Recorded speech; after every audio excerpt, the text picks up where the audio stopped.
Olá, mensageiros e embaixadores do Rei! Sejam muito bem-vindos a mais um Conexão Real. E hoje nós iremos trazer as nossas observações sobre o filme As Crônicas de Nárnia, O Leão, a Feiticeira e o Guarda-Roupa. E a nossa primeira observação será acerca do guarda-roupa. O guarda-roupa que está sozinho dentro de uma sala vazia, coberto por um pano. Ele é descoberto pela irmã mais nova, por Lúcia, durante uma brincadeira de pique-esconde.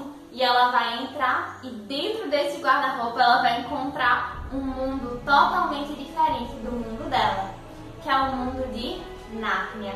Nárnia é enorme, mas de alguma maneira Nárnia está contida dentro daquele guarda-roupa.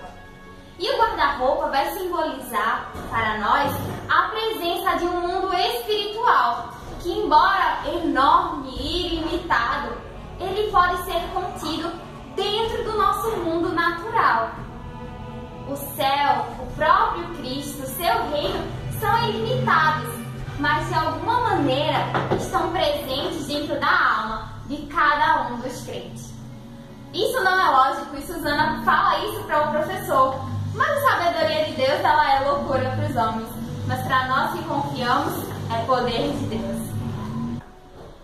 E a segunda observação que fizemos, na verdade, foi acerca de um personagem, do Edmundo. Aquele personagem que ninguém quer se parecer com ele, mas com o qual todos nós nos identificamos. Edmundo, ele era mentiroso. Edmundo foi a Nárnia seguindo Lúcia, mas quando Pedro e Susana questionam, ele diz que é coisa de criança e mente. Edmundo era desobediente, ele não gostava de ter uma autoridade acima dele, como os seus irmãos. Edmundo, ele ansiava por um manjar turco. E na primeira vez que ele foi a Nárnia, ele encontrou com a feiticeira branca, que vai representar o inimigo de nossas vidas. E ela oferece esse manjar turco, ela engana ele, esse manjar que agrada, mas que não sacia a fome dele. E Edmundo vai atrás dela outras vezes em busca desse manjar, porque ele sentia dentro dele um vazio que não podia ser preenchido com isso. Então ele vai lá em busca mais e mais vezes. Edmundo também queria se sobressair acima de seus irmãos, acima de Pedro. Tanto que quando a feiticeira branca apresenta para ele a oportunidade de reinar sobre os seus irmãos, os seus olhos brilham. Ele quer mesmo que Pedro seja súdito dele e seus irmãos o sirvam. E isso são características de alguém que ainda não teve um encontro com Deus. São características de um pecador. Nós somos pecadores, todos nós somos como Edmundo. Até conhecermos o próximo personagem, que é o leão da tribo de Judá, o Aslan. Aslan, o verdadeiro rei de Nárnia, aquele que virá e acabará com o reino, o inverno da feiticeira branca. A gente observa que Aslan ele é uma figura bem diferente no filme. Ele se coloca de forma humilde, mas tendo sim uma figura, sendo uma figura de autoridade. Ele era rei, ele tinha muitos seguidores, muitos fiéis. E a gente observa, um pouco antes da aparição dele, que seus servos e seguidores, por mais fiéis que eles fossem, eles estavam sendo perseguidos pelo governo da feiticeira branca. A gente nota isso, por exemplo, na figura do Túmulus. Túmulus era um fiel a Aslan. Entretanto, no momento de fraqueza, mediante a perseguição que havia sido instaurada aos humanos pela Rainha Branca, de que todo humano que tivesse sido visto deveria ser entregue. Então, Túmulus ali naquele momento que ele está com Lúcia, ele, com medo de tudo isso, ele começa a tocar aquela música e começa a encantar a Lúcia a ponto dela adormecer. E quando ele olha novamente para a fogueira, lá aparece a figura novamente de Aslan, o leão rugindo. E isso vem à tona para Túmulus, ele volta a pensar e se arrepende pelo que estava fazendo e liberta a Lúcia. A gente observa que o Aslan, ele tem a gama de fiéis dele, ele trata eles de uma forma bem diferente do regime que a feiticeira branca ela tem com os seus servos. Você nota que há um amor, há cuidado, há zelo, há companheirismo entre Aslan e os seus seguidores. E isso fica bastante evidente, como por exemplo, no tratamento que Aslan tem para com Pedro, de aconselhá-lo, de chegar perto dele, de conversar, saber o que tem afligido o coração de Pedro, que nesse caso é a ausência do seu irmão, Edmundo, até o próprio tratamento dele com Edmundo, que a gente vai falar daqui a pouquinho sobre isso. Em contrapartida, a gente nota o regime da feiticeira branca, o regime de opressão. Ela é rude com seus servos, ela bate, ela trata mal, por exemplo, aquele anão que é o copeiro, o mordomo dela. Ela é impiedosa, totalmente impiedosa. Veja como ela trata os seus prisioneiros, que é o caso de Túlio, quando está preso, o próprio Edmundo. Realmente é bem complicado.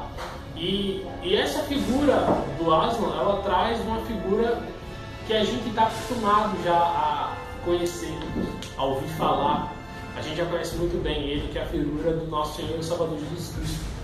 Aquele que nos trata com amor, mesmo quando a gente peca, mesmo quando a gente é desobediente por vezes a ele.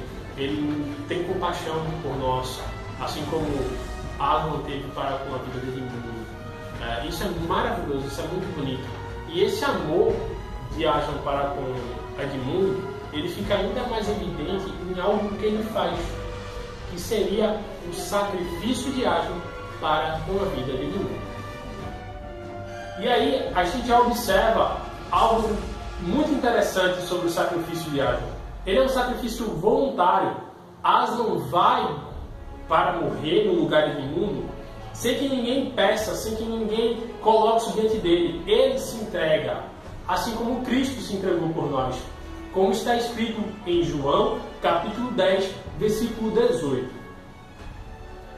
Ninguém a tira de mim, mas eu a dou por minha espontânea vontade. Tenho autoridade para dá-la e para retomá-la. Esta ordem recebi de meu Pai.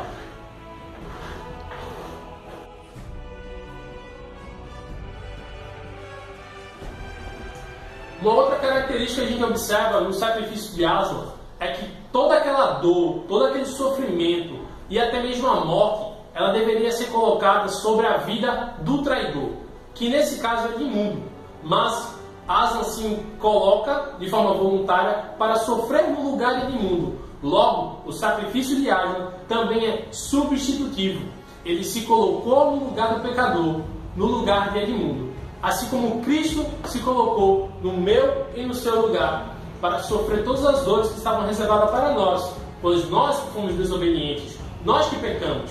Aslan era inocente de tudo isso. Ele não fez nada daquilo, mas ele recebeu sobre si todo o sofrimento que deveria ser dado a Edmundo.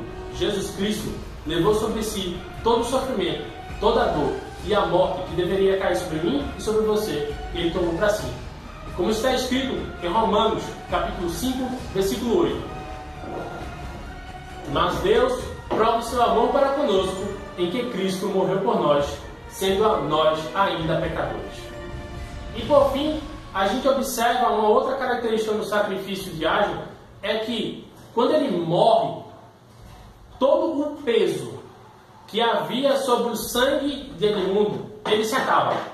Logo, o sacrifício de Aslan, ele é remidor. Ele serviu para remir os pecados, remir a traição de Edmundo. Assim como o sacrifício de Cristo, ele serviu para remir o meu e o teu pecado. A partir do momento que Jesus se coloca no meu e no teu lugar, de forma voluntária, de forma substitutiva, e ele morre, ele sofre e padece, ele tira de nós todo o preço do pecado, todo o salário dele, que é a morte. A gente nota ali que a mesa de pedra se quebra. Então, o peso do pecado, a morte que vinha sobre mim e sobre tua vida, ela se acaba ali, ela é quebrada. Mas na frente a gente observa que Aslan, ele ressurge, assim como Cristo, que ao terceiro dia ressuscitou. E nós, a partir do momento que Cristo morreu na cruz, nós também somos nova criatura, assim como está escrito em Colossenses, capítulo 1, versículo 22. Mas agora ele os reconciliou pelo corpo físico de Cristo, mediante a morte, para apresentá-los diante dele santos, inculpáveis e livres de qualquer acusações. E agora, como fica Edmundo diante desse favor imerecido que ele recebeu de Aslan? Ele não pode ser a mesma pessoa. De fato, ele não pode e não é a mesma pessoa. Você começa a observar que Edmundo parte a agir, começa a agir de forma totalmente diferente. Edmundo Tudo passa de um cara covarde que só pensava em si mesmo para alguém corajoso e que pensa na comunidade, ou seja, que pensa no povo de Nárnia. Ele pede a Pedro que o treine para batalhar durante a guerra. Ele começa a se preocupar com as pessoas. Pedro, até depois da morte de Aslan, fala: poxa, pegue nossas irmãs e vai embora para casa. Mas Edmundo diz: não, a gente precisa lutar por esse povo. Eu vi o que a Rainha Branca pode fazer.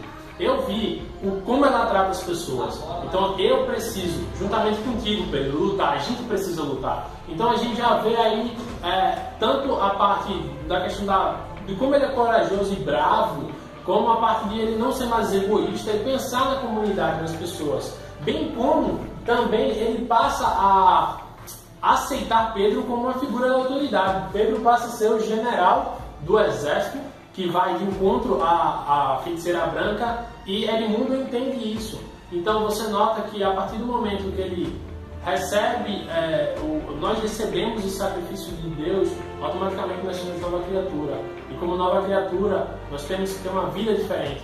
O pecado, o preço dele e tudo que ele trazia fica para trás. E a partir daí a gente começa a ter uma vida diferente. A gente começa a se importar com certas coisas que outrora a gente era balela.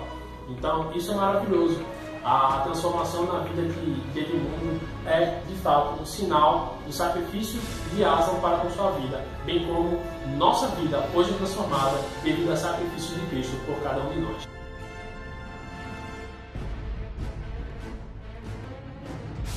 Edmundo, ele não poderia ser a mesma pessoa ao olhar para o sacrifício que Aslan fez por ele, esse favor imerecido que ele recebeu e que para nós representa a graça salvadora do Senhor Jesus Cristo.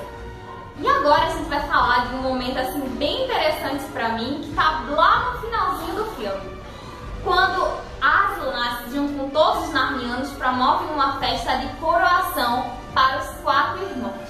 E ao coroar, Aslan vai dar títulos para cada um deles. E para Edmundo em especial, Aslan reserva o título de Edmundo o Justo. E antes de me colocar no lugar de Edmundo e olhar para Aslan como Cristo, eu não conseguia entender por que ele recebeu esse título.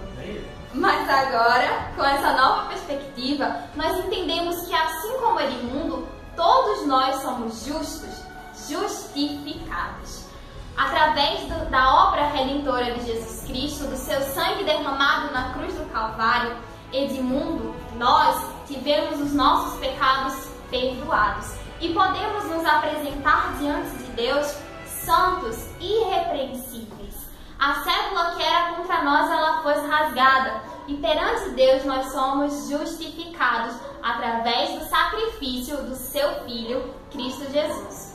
Então esse é o motivo de Edmundo ser intitulado como Edmundo o Justo, porque ele foi justificado.